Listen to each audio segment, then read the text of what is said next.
Sur Europa, à présent, la chronique internationale autour du monde. Henri Guirchon évoque ce soir l'acte 2 de la course à la Maison-Blanche. Bonsoir Henri. Bonsoir Emmanuel. Le milliardaire Donald Trump est donc le grand vainqueur du deuxième round de la primaire américaine côté républicain. Chez les démocrates, c'est Bernie Sanders qui devance Hillary Clinton de près de 20 points. On peut dire que ce vote dans le New Hampshire relance la course à l'investiture globalement ? Oui, alors prenons les précautions d'usage Emmanuel pour rappeler que cette élection a encore une valeur assez relative. C'est un tout petit État qui désigne un petit nombre de délégués. D'ailleurs, le New Hampshire a rarement sorti le nom du prochain président et la dernière fois, c'était en 1988 pour George Bush père.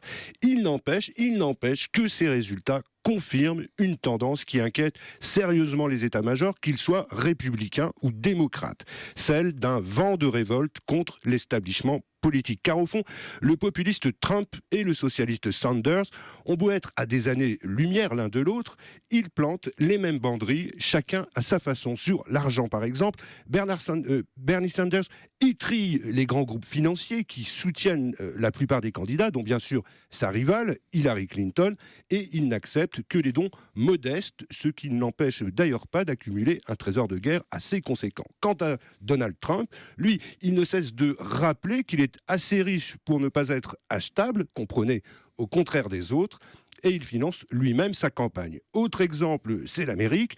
Trop d'injustice, trop d'inégalités, le rêve américain est mort, il faut le ressusciter, proclame Bernie Sanders, tandis que de son côté, Donald Trump promet de rendre leur fierté aux Américains en terrassant tous leurs ennemis, et on pourrait ainsi multiplier les exemples. Il est possible que cette fronde anti-système finisse par s'évaporer un peu dans la suite de la course, mais il est déjà certain qu'il faudra la prendre en compte. Alors, quelles conséquences immédiates après cette victoire très large de Donald Trump dans le camp républicain ? Eh bien, elle signifie d'abord que le cauchemar va continuer pour ceux qui espéraient que son revers la semaine dernière dans l'Iowa était le premier signe d'un essoufflement. Or, il a fait mieux que ne l'avaient prévu les sondages. À l'inverse, Marco Rubio, celui qui était devenu l'espoir d'un recours pour l'établissement républicain, lui, est relégué dans les profondeurs du classement, tandis que la plupart des autres prétendants se tiennent dans un mouchoir de poche. C'est donc le pire scénario qui se dessine, celui d'un combat incertain jusqu'à la dernière minute,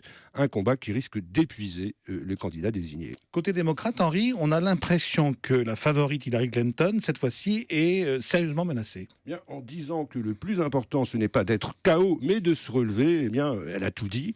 Le coup est vraiment rude, même si elle ne s'attendait pas à l'emporter. Mais plus grave encore, Emmanuel, Bernie Sanders n'est pas seulement devenu le candidat des jeunes démocrates, il est aussi maintenant celui des femmes qui ont massivement voté pour lui, ce qui devient très inquiétant pour Madame Clinton. Alors, elle reste bien sûr largement en tête des intentions de vote dans les grands États, où là, le poids des minorités devrait jouer en sa faveur, mais pour le moment, elle rame toujours. Et cette incertitude, est-ce que ça peut favoriser l'émergence d'un troisième homme, comme l'ancien maire de New York, Michael Bloomberg, dont on parle beaucoup ces temps-ci ? Oui, c'est vrai qu'il en rêve, c'est vrai qu'il en a les moyens politiques et financiers, mais sa candidature ne peut avoir de sens que si Hillary Clinton s'effondre et si en face, Donald Trump s'impose. Alors, comme on n'en est pas encore là, il reste pour l'instant dans les starting blocks. Merci Henri Guirchon, et rendez-vous pour le prochain round électoral, ce sera le 1er mars, avec le premier Super Tuesday.